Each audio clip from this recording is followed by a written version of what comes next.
Hello, welcome to Crypto News. Today is November 22nd, 2025, and the top cryptocurrency news is as follows. We're going to start today's episode with Bitcoiners going crazy, because what happened is that the US Treasury Secretary, Mr. Scott, went to the opening of a Bitcoin-related bar. Here's the US Treasury Secretary, who also spoke to the owners, the man in the hat, as far as I know, and he did this to send a clear message that the US is thinking about Bitcoin and cryptocurrencies, and it's obviously a message that we're likely to have positive moves for the cryptocurrency market in the US. Moving on, we're going to go to our ETFs, which on November 21st had positive inflows of $238 million, with BlackRock alone selling $122 million that day, while everyone else was buying. And we have exactly the same picture in the Ethereum ETF. On the 21st of the month, BlackRock sold $53 million, closing the day at $55 million.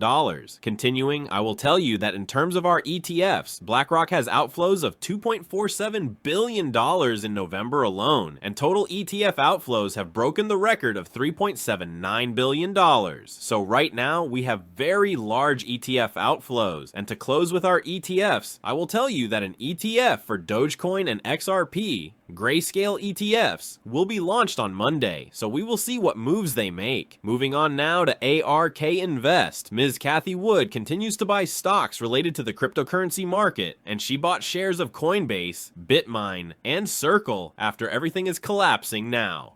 Moving on to our big news for today, we're going to go to Cardano, where someone attacked it. And before we start analyzing what exactly happened, I want to express a complaint to the crypto journalists about Cardano. As you already know from Crypto News, a few days ago, Cardano had the Cardano Summit, and there was also the Midnight Summit. These were two very big events for Cardano, and events that theoretically all the media should have covered. However, we haven't heard a word about when they were going to happen or what went on at these summits. Everything you know from Crypto News, because at Crypto News, I try to be as objective as possible. That's why I cover all cryptocurrencies, or as many as I can, to be honest. So in short, the traditional media has never reported anything positive about Cardano, but if something negative happens to Cardano, everyone runs to cover the disaster, and we won't even bother with the article. I'll just show you the title. We'll go straight to the report that has been written about Cardano, the official one. In very simple terms, someone attacked the Cardano network, and specifically attacked Charles Hoskinson's pool to send a message, most likely. As a result, this poisoning attack split the Cardano network into two chains, the one that is functioning normally and the other chain that has been attacked. Charles himself has already told us that there is an upgrade for SPO 10.5.2, so that once the upgrade is complete, the two chains will become one again, with the poison one removing the bad internal blocks and the positive ones being preserved. Let me tell you that the main person responsible for this attack is this user on X here, who is apologizing humbly, and it is a very big apology. However, Charles says that he is not really sorry, and that it was a premeditated attack that was planned for months, with fake Discord accounts and other things, and he wanted to hurt Cardano, and the only reason he is coming out and apologizing is because now he has the FBI involved in this case, because cryptocurrencies are not 5 people in their room building something that no one understands. In blockchain, as of now, they have involved a lot of people, a lot of big investors, a lot of companies, even states, so not every idiot can try to damage what is being built, and a lot of people have invested a lot of money, maybe even their future. So you mean the FBI will be involved? And let's say that Charles says that Cardano worked so fast that it was able to isolate, fix the problem, and catch the culprit, all in one day, specifically 14 hours. What you see here is a call with several participants from Emergo, the Cardano Foundation, and IOG, who put aside their differences and managed to solve the problem harmoniously, putting aside their differences, as Charles himself said.